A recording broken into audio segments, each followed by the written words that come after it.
नमस्कार, राम राम दोस्तों। आप न्यूज़ में देख ही रहे होंगे, एक नए सिविल वार की तरफ भेज दिया गया है एक देश को, जिसका नाम है मेक्सिको। मेक्सिको पे बड़ा दबाव था यूएसए का। जब से डोनाल्ड ट्रंप आए हुए थे, उन्होंने फेंटेनिल ड्रग और कोकेन को लेकर थोड़ा अग्रेसिव मूड बनाया हुआ था, जिसके कारण उन्होंने टैरिफ बढ़ाया था, किस पे? चाइना पे, मेक्सिको पे, कनाडा पे, इन पे बढ़ाया हुआ था। बेसिकली जो फेंटेनिल ड्रग है वो मैन्युफैक्चरिंग होता है चाइना में। चाइना इसको एक्सपोर्ट करता है यूएसए, बेचता है यूएसए में। तकरीबन 1.2 ट्रिलियन डॉलर तक का लेन देन होता है इस ड्रग को लेके। इनका लेन देन कहाँ से होता था? मैक्सिको से, कनाडा से। ठीक है। लेने वाले लोग कौन थे? यूएसए के। यूएसए में लोग जो खरीदते थे, जो जिनको आदत पड़ गई थी नशे की, वो इस्तेमाल करते थे। ठीक है। इसकी डोज, मैं डॉक्टर हूँ, मैं आपको बता रहा हूँ, fentanyl drug is the more dangerous drug in human era. ठीक है। ये मान के चलिए 1 mg of fentanyl drug is 100 times more sedative than cocaine, heroin, 100 times more sedative। ठीक है। तो उसमें एक फेमस ग्रुप था मेक्सिको में, जिसका नाम था कार्टेल जेलिस्को नुएवा जेनेरेसियो, सीजेएनजे। सीजेएनजे था, इसके पास खुद की अपनी प्राइवेट फौज है, प्राइवेट आर्मी है।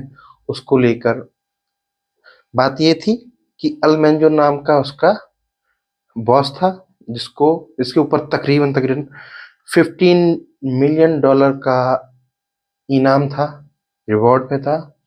और अब यूएसए, या बोले तो आप डोनाल्ड ट्रंप फोर्स बना रहे थे, थोड़ा फोर्स दे रहे थे मेक्सिको को कि इन ड्रग कार्टेल को खत्म करने के लिए बोल रहे थे। तो जिस कारण जो मेक्सिको की गवर्नमेंट थी, उसने एनकाउंटर किया किसका? एल मेंचो, जिसकी मौत हो गई। ठीक है। तो इसके कारण उनके जो गुर्गे थे, जिनकी संख्या तकरीबन 25,000 बताई जा रही है, दुनिया के सबसे एडवांस हथियार उनके पास हैं, लॉन्चर उनके पास हैं, एरोप्लेन उनके पास हैं, हेलीकॉप्टर उनके पास हैं, जेट प्लेन्स उनके पास हैं। ऐसी कोई चीज़ नहीं है जो उनके पास नहीं है। लाखों की संख्या में AK-47 and multiple advance deployments हैं उनके पास। बख्तरबंद गाड़ियां हैं, कई चीज़ें हैं, जिसका मुकाबला करने के लिए कई कई देश चीज खरीदने की सोचते हैं, देश नहीं खरीद पाते हैं। वो एक प्राइवेट कार्टेल, ट्रक कार्टेल उन चीजों को खरीद के अपनी आर्मी से यूज कर रहा है। क्या हुआ? जब उनका बॉस मारा गया एलमेंचो, उसके बाद से सिविल वॉर शुरू हो चुका है, बहुत भयंकर तरीके से। एक देश सोचो जो जिसकी पॉपुलेशन मात्र 13 करोड़ है, जो कि एक उत्तर प्रदेश राज्य, जो अपना उत्तर प्रदेश है, उससे भी छोटी, क्या उससे भी कम पॉपुलेशन है। वहां तकरीबन 75,000 प्राइवेट आर्मी है, वो भी बहुत एडवांस लेवल की। ठीक है। और उनके पास सब कुछ है। तकरीबन मेक्सिको में 150 से ज़्यादा गिरोह हैं जो एक्टिव काम कर रहे हैं 40 से 50 सालों से इसी में। कहा जाता है कि अभी तक जो मेरा सोचना है कि जो डोनाल्ड जे ट्रंप ने कुछ अच्छा किया ना हो, बट ये जब ड्रग के अपोज में जो फेंटेनिल का अपोज किया, या फेंटेनिल के लिए मेक्सिको या कनाडा एंड चाइना पे जब दबाव बनाया, ये बहुत अच्छा काम था। ठीक है, होना चाहिए था।